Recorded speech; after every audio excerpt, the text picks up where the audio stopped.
João capítulo 8, que diz assim a palavra do Senhor: e aquele que me enviou está comigo, e o Pai não me tem deixado só, porque eu faço sempre o que lhe agrada. Dizendo ele essas coisas, muitos creram nele. Jesus que estava falando, tá, queridos? Jesus dizia, pois, aos judeus que criam nele: se vocês permanecerem na minha palavra, verdadeiramente serão meus discípulos, e conhecerão a verdade, e a verdade vos libertará. E o Senhor Jesus, então, ele chama alguns homens, 12 apóstolos, para estarem junto a ele, para dar continuidade àquela obra, dar continuidade à pregação do Evangelho, dar agora continuidade à pregação, ao anúncio das boas novas, de tudo aquilo que Jesus fez na cruz do Calvário, de todo aquele sacrifício, glória a Deus, de todo o triunfo dele sobre a morte, sobre o pecado. Ele ressuscitou dentre os mortos, ele não glória a está morto, Jesus. não é verdade? Ele não está aí apenas como alguém que está na memória, morreu, pronto, acabou, foi um grande homem. Não, Jesus é o Senhor, Ele é o Salvador, Ele é o nosso Deus, está vivo e Ele reina para todo sempre. E o Senhor Jesus, Ele então nos traz aqui essa revelação da palavra do Senhor. E a Bíblia diz que após aquele discurso, verso 30, muitos creram em Jesus. Muitos creram em Jesus. Uma multidão passou a seguir o Senhor Jesus, pelos sinais que ele fazia, pelos ensinamentos que ele trazia ali, não é verdade? Pelos milagres, pela pessoa que era o Senhor Jesus, não é? E primeiro a Bíblia registra aqui que muitos creram em Jesus. Você crê em Jesus aqui nessa noite? Amém. Você crê em Jesus? Não é? Não é meramente acreditar que Ele existe. Não, nós não acreditamos apenas que Jesus existe. Mas crer realmente em Jesus significa confiar nele. Significa realmente entregar a vida a Ele. Significa reconhecer Jesus como Senhor e Salvador. Porque tem gente que sabe que Jesus é o Filho de Deus, mas não reconhece Jesus como Salvador da sua vida. Tem gente que sabe que Jesus é o Salvador, mas não crê em Jesus como Senhor. Quando eu creio que Jesus é o Senhor da minha vida, eu vou me submeter como servo a Ele e dizer: Senhor, qual é a tua vontade para a minha vida? Em Mateus capítulo 7, Jesus diz: olha, nem todo aquele que me diz Senhor, Senhor entrará no reino do céu, não, mas aquele que faz a vontade do meu Pai. Então, crer em Jesus não é simplesmente acreditar que Ele existe, é confiar, é realmente servi-lo, amá-lo, é realmente se submeter à vontade dEle, é experimentar o Senhor Jesus na nossa vida. A Bíblia diz lá em Salmo 37, provai e vede que o Senhor é bom. Aleluia. Nós não cremos em Jesus só porque alguém falou alguma coisa para a gente. Um dia alguém falou, um dia alguém pregou. Hoje nós estamos pregando aqui. Mas realmente crer em Jesus não é só porque alguém um dia falou. Não, você passa a crer, acreditar, conhecer o Senhor Jesus e a confiar nele. Louvado seja o nome do Senhor. Em João capítulo 4, fala de uma mulher samaritana que conheceu Jesus. Depois ela chamou outros homens ali e disse: olha, deixa eu mostrar um profeta aqui para vocês. E depois de alguns minutos que aqueles homens ficaram com Jesus, eles olharam para ela e disseram: olha, mulher, não é mais pelo que tu falaste que nós estamos aqui, não. Nós estamos aqui porque realmente nós estamos vendo que este homem é o Filho de Deus. Então eles passaram a experimentar, não só a acreditar que Jesus simplesmente existia, não, saber que Ele é o Filho de Deus, que Ele é Deus, que Ele é o nosso Salvador, nosso Libertador, o Deus da nossa vida. Agora, não é só isso também, queridos. Tem um segundo passo aqui, que Jesus fala no verso 31, ele diz assim: Jesus dizia aos judeus que criam nele. Olha só, primeiro creram em Jesus, muitos creram nele, mas agora aos que creem, a nós que cremos, o que Jesus vai dizer aqui? Se vocês permanecerem na minha palavra, verdadeiramente serão meus discípulos. Então não basta só crer em Jesus. A vida cristã, alcançar a vida eterna, servir a Deus, agradar a Deus, não é só o crer em Jesus. O primeiro passo é esse. Porque, não é verdade? A fé, sem fé é impossível agradar a Deus.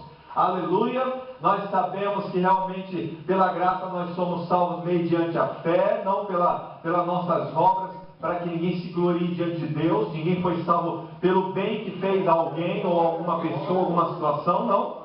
Pelo contrário, o Senhor nos salvou justamente nós sendo miseráveis pecadores. Deus olhando do alto e dizendo assim, agora aquele ali eu vou ter que julgar ele. Ele merece a condenação eterna, mas ele nos amou e enviou Jesus e nós cremos, graças a Deus. Isso aí é o primeiro passo do degrau. Imagina uma escada que você está subindo. É o primeiro passo. Agora o segundo passo é o quê? Se permanecer na minha palavra. Aí agora você tem que permanecer na palavra de Jesus.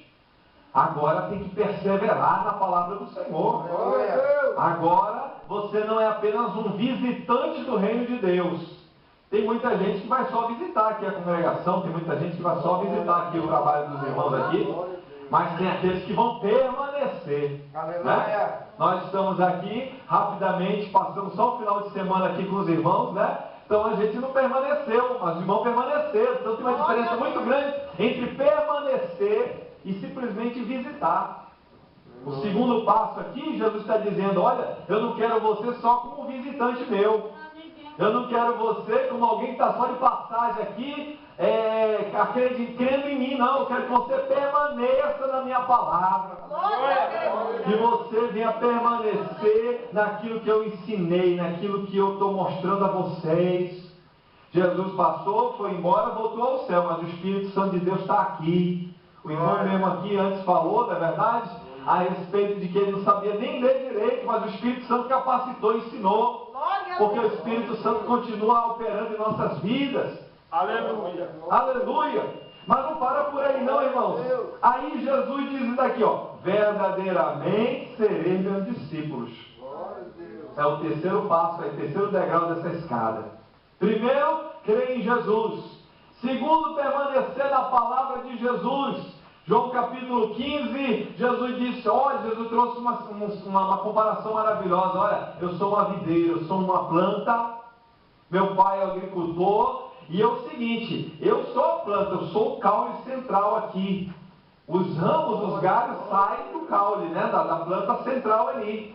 Se cortar um galho, não é verdade? Vai virar apenas uma vareta que vai secar daqui a pouco. O galho só dá fruto porque ele está ligadinho com o caule. Ele está ligadinho com a planta. E Jesus está dizendo, se a minha palavra permanecer em vocês, aí sim, terceiro passo, vocês serão meus discípulos. Queridos, enquanto eu não for um discípulo de Jesus, eu posso até dizer, posso até ser membro da igreja, eu posso até ser religioso, eu posso até acreditar que Jesus existe, eu posso fazer qualquer coisa, dizer qualquer coisa em relação a Deus, mas eu só me torno discípulo realmente aqui quando a palavra de Jesus permanece na minha vida, quando a palavra de Jesus permanece na sua vida. Mateus capítulo 7 também Jesus disse, olha, vamos fazer uma comparação com vocês. Quem só ouve a minha palavra e não pratica, não permanece nela, é igual um homem que constrói a casa sobre a areia, lá na beira da praia, né? Aquela areia fofa, bonitinha, constrói a casa rapidinho, não faz alicerce. Vai bater a chuva, vai bater o vento, a casa vai cair. Aleluia!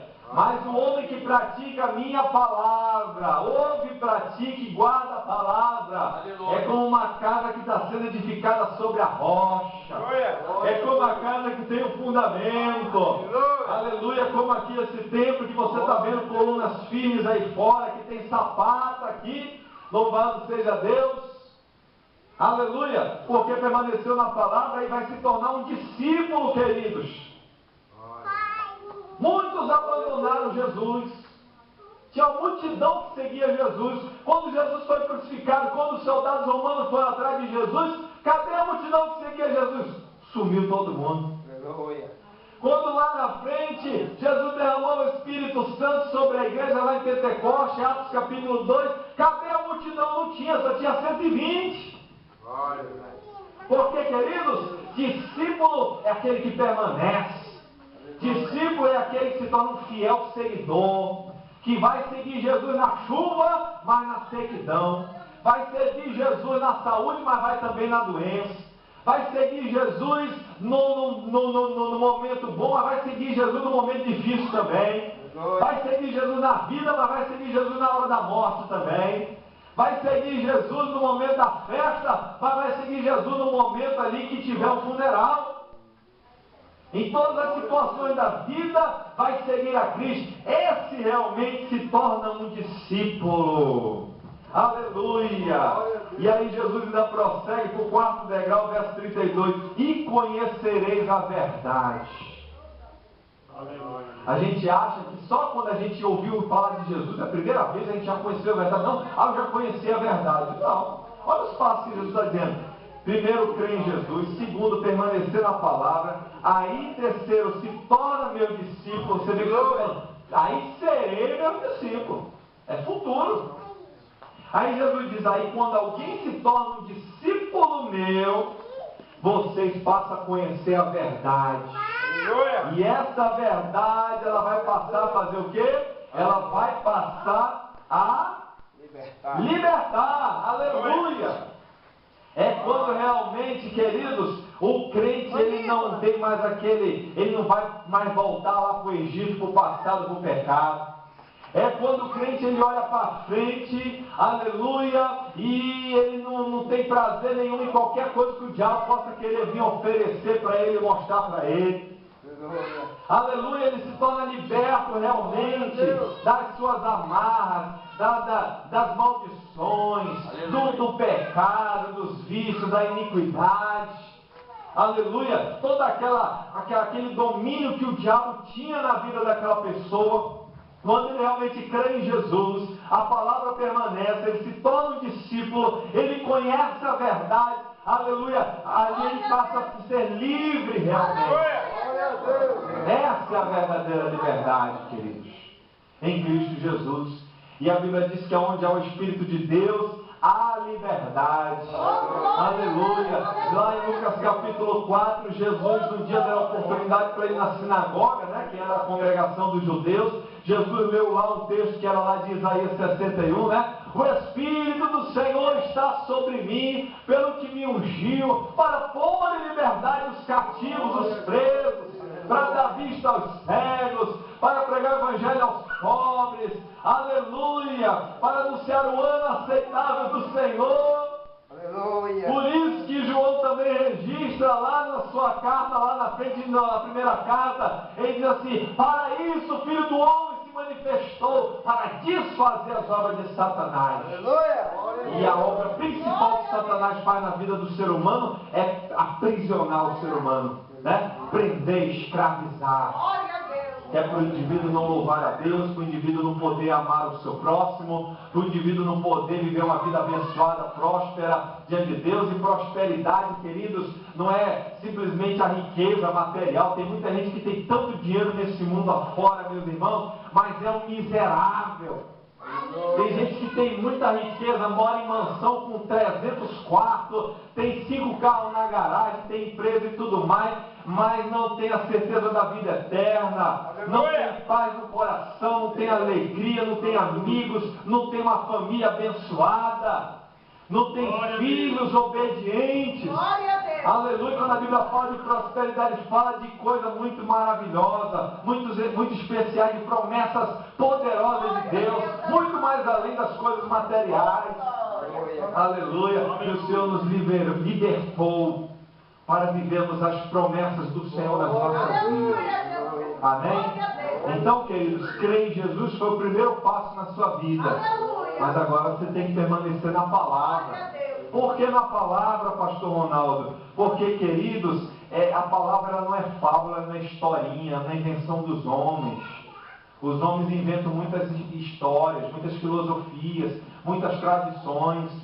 Até isso aqui que eu estou falando com os irmãos hoje aqui, você tem que chegar na sua casa, pegar a sua Bíblia daqui a pouco e meditar no que o pastor Ronaldo está pregando aqui, que é para ver se realmente o que o pastor Ronaldo está pregando, se está na Bíblia mesmo.